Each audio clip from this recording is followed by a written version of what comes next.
Si ferma il numero dei contagiati nella nostra provincia, secondo ovviamente i dati forniti ogni sera dall'ASP di Agrigento. Su 108 nuovi tamponi effettuati, di cui si è avuto l'esito, non si è avuto nessun aumento di casi positivi, per cui il totale complessivo di tamponi fatti finora arriva a 1848.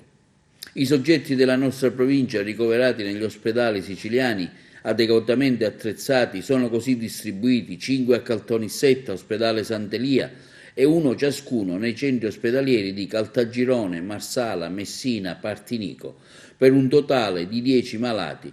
Dismessi in strutture locali sono 3, posti in quarantena 66, soggetti guariti 7, deceduti si attestano a 10. Il dato regionale, che invece viene fornito dall'assessorato alla sanità, dà alla nostra provincia 110 contagiati, con un numero di 3 unità in aumento se confrontati con il dato scorso. 2 sono guariti e 1 deceduto. Catania resta sempre la provincia con più contaminati, salendo a 560, 9 in più rispetto a quelli forniti di ieri.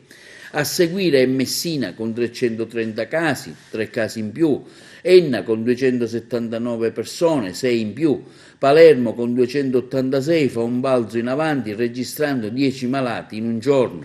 Trapani cala a 101, 4 in meno, Caltanissetta 94, un caso in più, Siracusa 84, 4 persone in più.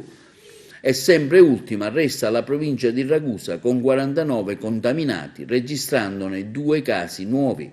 Dati che ci fanno riflettere su quanto ancora sia importante restare a casa, visto che i contagi aumentano sempre di più e giorno dopo giorno in tutte le province isolane.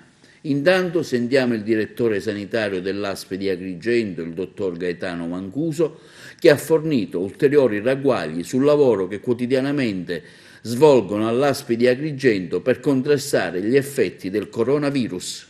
Voglio semplicemente sottolineare che sin dall'inizio dell'emergenza, quindi dell'epidemia, oggi pandemia, abbiamo fatto ricorso necessariamente per la refertazione al centro di riferimento regionale che opera presso il Policlinico Universitario di Palermo, che è anche un centro di coordinamento di tutte le attività di refertazione. Oggi, e questo ha determinato, è inutile negarlo, anche delle difficoltà, delle criticità legate anche all'accumularsi di tamponi non repertati o comunque non comunicati. Il fatto stesso che a quel centro afferivano centinaia di tamponi, non solo da parte nostra ma anche da parte dell'ASP di Palermo e di Trapani, ha creato quindi, dicevo, delle criticità anche nella gestione dei nostri pazienti sospetti che sostavano presso i nostri pronto soccorso ospedalieri.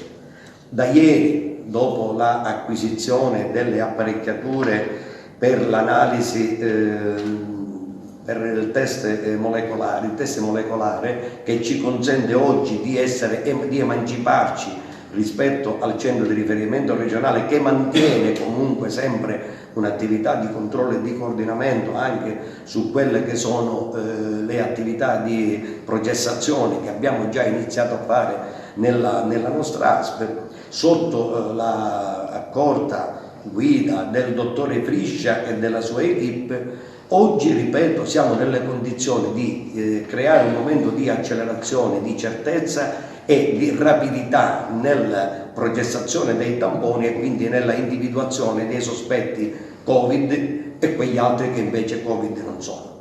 Questo è per noi un traguardo assolutamente importante, anche per dare la giusta e tempestiva risposta ai soggetti che vengono sottoposti a tampone e per porre in essere di conseguenza tutte le azioni assistenziali di cui necessitano i soggetti che risulteranno positivi al Covid.